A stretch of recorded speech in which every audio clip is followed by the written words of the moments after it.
అంటే బాల్యంలోనే పువ్వు పుట్టగానే పరిమళిస్తుందన్న చందంగా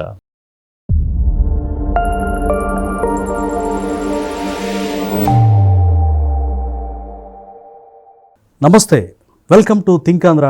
నేను మీ మాణిక్. షావుకారు జానకి సీనియర్ నటి, మన తెలుగు ఆడబిడ్డే. రాజమహేంద్రవరంలో జన్మించారు. అనేక వందల సినిమాలు నటించారు. అయితే ఆవిడ ఆకస్మికంగా చెన్నైలో హెల్త్ బాగాలేక చికిత్స పొందుతూ చనిపోయారు.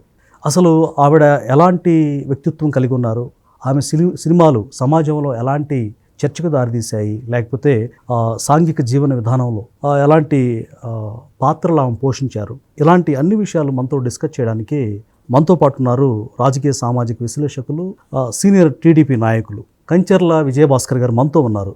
ఆయన అడిగి మరిన్ని విషయాలు తెలుసుకుందాం. నమస్కారం సార్. నమస్కారం అండి. సార్, సీనియర్ నటి జానకి గారు ఆవిడ కన్నుమూశారు. ఆవిడ చెన్నైలో చికిత్స పొందుతూ శ్వాసకోశ సంబంధమైనటువంటి వృద్ధాప్య సమస్యలతో చనిపోయారు.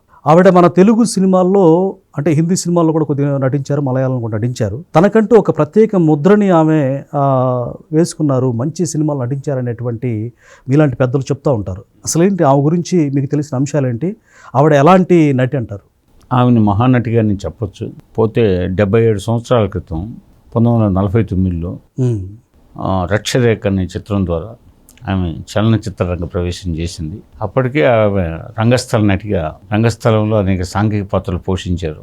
అదేవిధంగా ఆవిడ 11 సంవత్సరాల వయసులోనే రేడియో ఆర్టిస్ట్కి కూడా గణతికెక్కారు. అంటే బాల్యంలోనే పువ్వు పుట్టగానే పరిమళిస్తుందన్న చందంగా షావుకారు జానకి గారు ఆమె రూపాల లావణ్యాలతో అయితేమి, అదేవిధంగా ఆమెది కంచు కంఠం, మంచి వాయిస్. ఇంతవరకు ఎంతోమంది నటీమణులు దక్షిణ భారతదేశంలో విలసిల్లిన షావుకారు జానకి గారు అనగానే మొదటి గుర్తొచ్చేది ఆమె కంచు కంఠం, శ్రావ్యమైన కంఠం. పోతే అదేవిధంగా మనకు తెలుగులో ఏ విధంగా ఎన్టీ రామారావు గారు, కొంగర జగ్గయ్య, ఈ పాత్రలు మనకి ఎలా గుర్తొస్తాయో, మహిళా హీరోయిన్స్లో, మహిళా క్యారెక్టర్ ఆర్టిస్టులో షావుకారు జానకి గారి స్వరానికి ఒక ప్రత్యేకత ఉంది. ఆమె పాత్రలు చేయడమే కాదు, మంచి స్వరం కూడా ఉంది. మంచి స్వరం. అందువల్ల పైగా ఆమె అనేక పద్మశ్రీ ఇతర అవార్డులు కూడా అందుకుంది. ఆమె సుమారు 400 చిత్రాలకు పైగా వివిధ భాషల్లో, అంటే తెలుగు, తమిళం, కన్నడం, మలయాళం, హిందీ 5 భాషల్లో నటించింది. 400 చిత్రాలకు పైగా ఆవిడ నటించిన చిత్రాలు అనేకం సద్దినోత్సవాలు చేసుకున్నాయి. పోతే ఆమె అగ్రశ్రేణి నటులతో అందరితో యాక్ట్ చేసింది.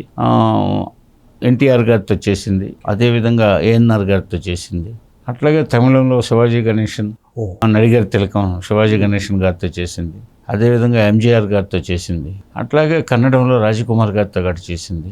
పెద్ద హేమహేమిలు చేశారు. అంతా హేమహేమి హీరోలతో చేసింది. అట్లాగే మలయాళంలో కానీ.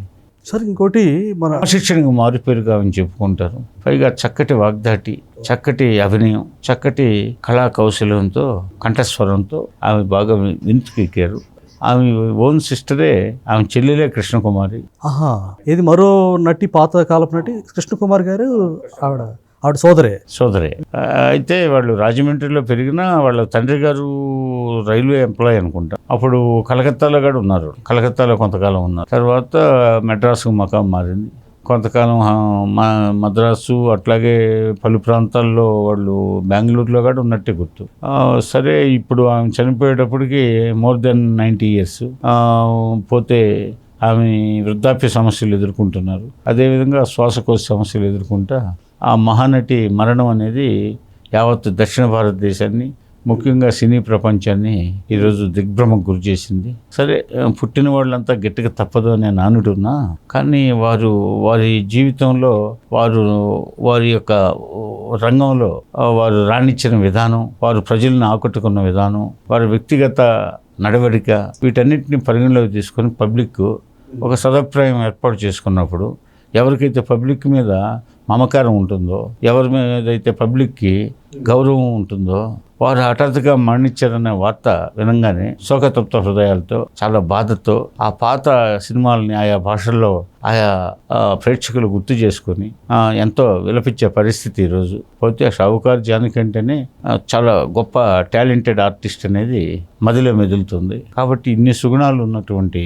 ఆ షావుకారు జానకి మరణం వ్యక్తిగతంగా సినీ లోకానికే కాకుండా ప్రజానీకానికి, అదేవిధంగా తెలుగుదేశం పార్టీ తరఫున కూడా ఆమెకి సానుభూతి నివాళులు అర్పిస్తూ నేను సెలవు తీసుకుంటాను. నమస్కారం.